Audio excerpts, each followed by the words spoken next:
ہے آگ بھلا کیا شے اب موت سے لڑنا ہے، ہے آگ بھلا کیا شے اب موت سے لڑنا ہے، اس دور کی عظمت کو پیغام یہ دینا ہے، اس دور کی عظمت کو پیغام یہ دینا ہے۔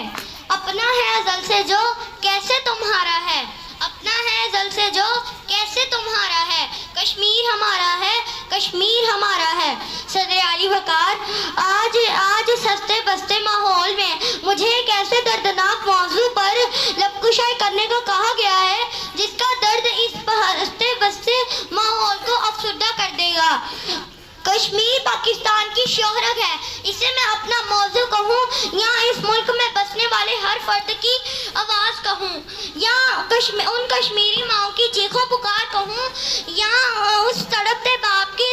تڑپ کہوں جس کے سامنے اس کے جگر کے ٹکڑے ٹکڑے کیے جا رہے ہیں۔ ہاتھ میں پتھر لیے شہزادیاں کشمیر کی، ہاتھ میں پتھر لیے شہزادیاں کشمیر کی، ڈھونڈنے نکلی ہیں خود آزادیاں کشمیر کی، ڈھونڈنے نکلی ہیں خود آزادیاں کشمیر کی۔ کب تک ظلم و ستم بربادیاں کشمیر کی، کب تک ظلم و ستم بربادیاں کشمیر کی،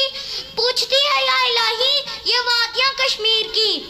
یا خدایا توڑ دے اب ظلم و ستم کی زنجیر کو، یا خدایا توڑ دے اب ظلم و ستم کی زنجیر کو، دے میرے مولا آزادی اب وادی کشمیر کو، دے میرے مولا آزادی اب وادی کشمیر کو۔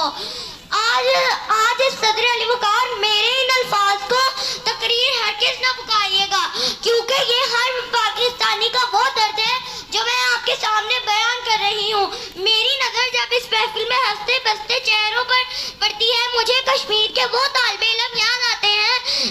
جو روز اپنی کتابوں اپنے بستوں کو اس امید سے دیکھتے ہیں کہ شاید کل وہ بھی اسکول جا سکیں گے۔ صدر علی وقار،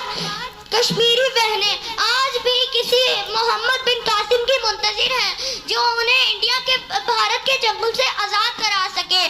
یا کہ کشمیر میں